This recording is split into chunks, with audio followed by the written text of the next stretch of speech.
Bonjour et bienvenue pour ce nouveau page à page consacré au premier tome de Lady Mechanika en version française chez Glénat Comics. Lady Mechanika, c'est le succès de Glénat Comics. C'est d'ailleurs le dernier des Mohicans puisque c'est le dernier titre à être publié dans ce label. Vous le savez, ce label a été fondu chez Glénat puisque d'autres comics sont sortis chez Glénat, mais il n'y a pas marqué Glénat Comics. Je pense évidemment à Adventure Man de Matt Fraction et Terry Dodson ou la série Friday de Ed Brubaker et Marcos Martin, des séries qui sortent, qui sont des séries américaines, mais qui sortent tout simplement chez Glénat. Donc la dernière série chez Glénat Comics, qui compte maintenant 8 tomes. Le dernier tome est sorti l'année dernière et le 9e tome sortira en 2025. Il est en cours de publication actuellement chez Image Comics aux États-Unis. Eh bien, cette série met en scène le personnage iconique de Lady Mechanika, créé par Joe Benitez. Joe Benitez qui est une légende. Il est né artistiquement dans les années 90 chez Topco, le label de Marc Silvestri. Il a fait du Darkness. Il a fait une série qui s'appelait Weapon Zero. Il a œuvré sur le crossover entre Marvel et Topco. Et puis, il est parti un petit peu chez DC. Il a fait du Teen Titans. Il a fait du Batman Superman. Il a essayé plusieurs projets, mais c'est finalement l'envie de faire naître sa propre création, Lady Mechanika, qui a pris le pas. Chez Topco, il a fait des choses. Il a également travaillé chez Aspen puisqu'il était ami avec Michael Turner, le regretté Michael Turner. Et il a terminé Soulfire chez Delcourt. C'est sorti chez Delcourt en version française. Si vous prenez l'intégrale Soulfire de Michael Turner, les 3 derniers épisodes sont dessinés par son ami Joe Benitez. On reconnaît son style graphique par de l'élégance et vraiment une technique absolue. C'est magnifique, aidé par son compère, un des patrons de Aspen, Peter Steigerwald, qui était le coloriste de Michael Turner et qui est maintenant le coloriste de Joe Benitez. La couverture est sublimissime, c'est une invitation. Ce titre est un formidable succès. Peut-être que cette vidéo vous donnera envie de vous plonger dans cette série. Ce titre que vous avez devant vous, eh bien, c'est tout simplement une des meilleures ventes de l'histoire de Glénat Comics et des comics en France, puisque ce tome 1 s'est vendu, asseyez-vous bien, à 28 000 exemplaires en France. C'est complètement taré. Sur l'ensemble des 8 tomes, nous sommes largement au-delà des 100 000 exemplaires vendus. Lady Mechanika est un succès au-delà de la sphère comics. Et pourtant, c'était pas forcément gagné puisque le format est celui d'un comics. On n'est pas sur un comics de grande taille. On est sur un comics, format classique, le format des 100%, le format des must-have, le format de Batman, La Cour des Hiboux, le format de tous les comics que vous pouvez lire. Spawn, par exemple, est édité dans ce format. Et donc, c'est vrai que ça a réussi à plaire par son style graphique notamment et par la beauté du trait, la beauté de la couverture. Ça a attiré l'œil. Ça a attiré un très très large public qui ne s'est pas trompé puisque la série est tout simplement somptueuse. Alors, Lady Mechanika, en France, c'est sorti dans un album comme ça, un tome 1. La particularité, et ça a été un pari un petit peu fou de Glénat à l'époque, a été de sortir le premier arc qui fait 6 numéros plus un épisode 0, non pas en un volume, mais en 2 volumes. Donc en fait, pour avoir l'intégralité du premier arc en France, et ça a été un petit peu mis sous silence à l'époque, et c'est quelque chose que je ne sais pas si ça passerait aujourd'hui, ce premier tome qui ne coûte, je crois, que 12,90 €, donc c'était un petit prix, ne contenait que l'épisode 1, 2, 3 et l'épisode 0. La suite, elle a été éditée dans le tome 2. Ensuite, Glénat a réédité une version collector à 1878 exemplaires, puisque l'histoire se passe en 1878. Et donc là, on avait l'intégralité. Donc voilà. Et je rêve un jour qu'il y ait une intégrale de ça. J'en ai parlé à Glénat. Ce sera peut-être fait un jour, peut-être après le tome 9. Ce serait bien d'avoir des intégrales. Aux États-Unis, il y a des magnifiques éditions qui reprennent tous ces épisodes. Mais aujourd'hui, on va se concentrer sur le tome 1. On va se concentrer sur le tome 1. Et pourquoi je vous présente ça alors que ça fait des années que c'est sorti sorti, c'est que j'ai eu le plaisir de travailler sur Lady Mechanika. J'ai découvert Lady Mechanika, les premiers numéros sont sortis justement chez Aspen Comics aux États-Unis. Il y a eu un épisode 0 que je vais vous montrer, puis un épisode 1, puis un épisode 2, puis la série a été en pause.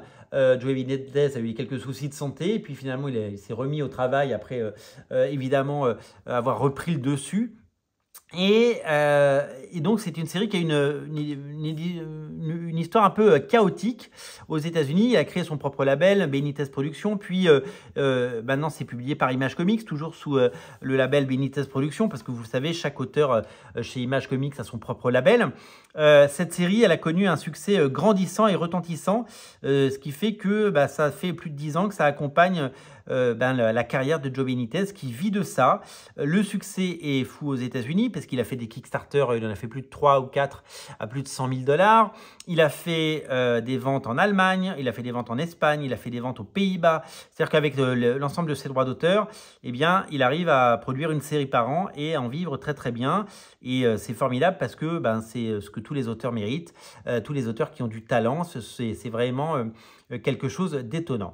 Vous êtes 28 000 à avoir découvert ce titre. C'est fou ce succès, 28 000, parce que 28 000, c'est un chiffre dingue, c'est-à-dire que les lecteurs de BD ont découvert Lady Mechanika. Le dernier tome sorti le 8, vous savez, avec l'attrition des ventes, je crois que c'est vendu presque à 10 000 exemplaires, donc il y a des gens qui ne sont pas restés pour la suite, mais c'est le cas de toutes les séries, de tous les mangas, de toutes les BD, de tous les comics. Il y a beaucoup moins de lecteurs pour un tome 8 que pour un tome 1, il ne faut pas s'inquiéter.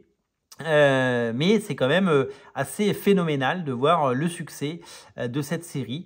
Et peut-être que vous ne la connaissez pas. Et aujourd'hui, vous allez peut-être la découvrir. Et peut-être, devant la beauté de ces pages, ça vous donnera envie de découvrir Lady Mechanika. C'est disponible chez tous les libraires. Et j'avais envie de faire ça parce que j'ai eu le plaisir, je vous le dis, de travailler. Quand j'ai découvert cette série chez Aspen Comics dans les années 90, j'ai eu envie de l'éditer. Et à l'époque, j'avais la chance de m'occuper encore de Glénat Comics, et c'est un peu un des derniers titres que j'ai proposé. Et donc, je suis très content parce que non seulement ça m'a permis d'exister en tant qu'éditeur, d'avoir un succès et d'avoir apporté un titre qui marche chez Glénat et d'inscrire mon nom. Mon nom est inscrit là. Mon nom est inscrit en petit. Quelque part par là, tac tac tac, original publish, machin, le présent contient les épisodes Lady Mechanika, de Benitez, traduction, un livre, normalement il y a mon nom. Bon, normalement il y a mon nom quelque part, je trouve pas, mais en fait j'arrive plus à lire, c'est écrit trop petit. Et ma vue a totalement baissé. Donc voilà, donc c'est un titre que vraiment... Thomas Rivière, c'est écrit là.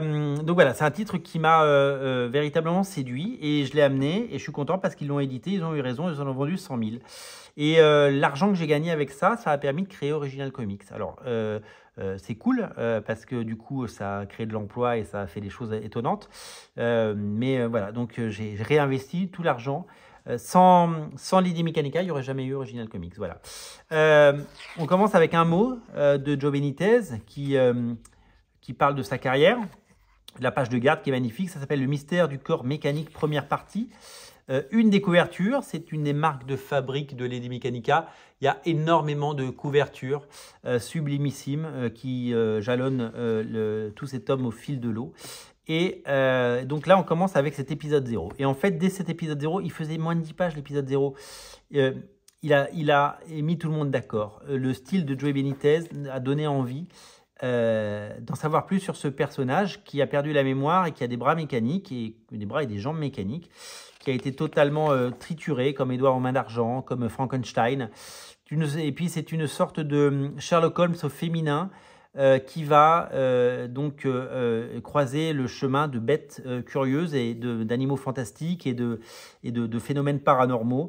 Vous allez voir, c'est envoûtant et magnifique. Les couleurs sont somptueuses, le dessin est flamboyant. Ces quelques pages ont donné le ton il y a plus de 10 ans et ont donné envie à des générations entières de lecteurs de découvrir Lady Mechanika. Quelques mois plus tard sera lancé ce premier chapitre que j'ai entre les mains. Regardez la beauté de ces pages, la beauté de ces traits. Le public ne s'y est pas trompé puisque graphiquement, c'était un voyage pour tout le monde avec évidemment ce côté steampunk. Je dois vous avouer que pour la création du Panthéon, la BD que j'ai financée grâce à vous sur Ulule, hein, qui sortira en 2025, eh bien, j'ai totalement puisé là-dedans, dans cette imagerie steampunk que je ne connaissais pas bien avant Lady Mechanika et qui, je trouve, en BD traditionnelle franco-belge, n'a jamais été bien exploitée, en tout cas graphiquement. Et c'est pour ça que les pages de Mika sont magnifiques sur le Panthéon et qu'il passe plus d'une dizaine de jours par page. C'est que c'est véritablement magnifique et sublimissime. Regardez sa tenue avec ses lunettes, avec ses goggles, avec ses vaisseaux. Vous allez voir tout à l'heure des éplins magnifiques. Encore une couverture incroyable.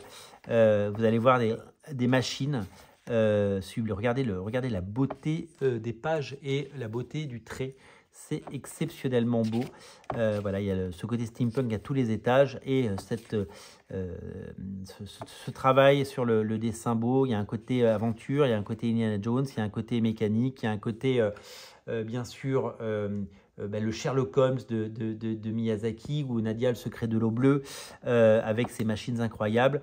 Il y a un côté Jules Verne, avec un côté victorien, un côté technologie vapeur. Et à chaque fois, elle change de tenue à chaque nouvelle scène. Et elle nous arrive de la plus belle des façons. À chaque fois, les couvertures sont incroyablement belles. Sa tenue la plus iconique avec cette tenue steampunk rayée. Hein, ce n'est pas le pantalon d'Obélix. Hein, c'est véritablement quelque chose d'étonnant et fabuleux. Si vous découvrez pour la première fois ces pages, j'espère que vous serez séduit et que ça vous donnera évidemment envie de découvrir et de creuser Lady Mechanika. Il y a 8 tomes qui sont disponibles, je vous le rappelle. J'ai la chance de posséder dans ma collection de planches originales 5 ou 6 planches de Joey Benitez. Et j'ai même pris les planches de la dernière série, celle qui est en cours de publication aux États-Unis, de David Lindley. Regardez la beauté du vaisseau. C'est incroyable. Il y a déjà des très très beaux vaisseaux dans Weapon Zero. C'est Sia Hum qui dessine la dernière série. Sia Hum, c'est une dessinatrice qui a magnifiquement réalisé. Regardez comme c'est beau. Qui a magnifiquement réalisé la dernière série de Lady Mechanika, et je lui ai pris des pages parce que c'est une artiste qui va exploser et véritablement c'est magnifique ce qu'elle fait. Les couvertures variantes, il y a notamment des couvertures, elles ont été mises, les couvertures de Allegarza, non. Et alors là c'est un preview pour l'autre série Raceborn, c'est une série qui était sortie chez Wildstorm de Joey Benitez et qui a été rééditée par Glénat et que ça a été un formidable succès parce qu'on en a vendu 3000. Et ça, c'est vraiment génial. Alors, je vais juste regarder un truc. Donc ça, c'est le tome 1. Donc la suite, c'est le tome 2. On le verra peut-être dans un autre page à page. Dites-moi si vous voulez la suite en page à page. Et on va regarder les variantes cover. Voilà, elles sont là. Les variantes cover de toute la saga. Je vais juste vous montrer ça. Voilà. Hop. Donc ça, c'est la deuxième série. Enfin, c'est toujours la première série, mais c'est le deuxième tome en version française. Donc, en fait, si vous faites l'addition des 2 tomes, ça coûte un peu plus cher qu'un tome normal, parce que ça coûte 12 et je crois 15, donc vous êtes à 27 € pour un tome complet, mais c'est quand même quelque chose de très très beau. Donc ça, c'est toutes les variantes cover qui ont des 2 premiers tomes, magnifiques, regardez, donc ça, c'est vraiment sublime.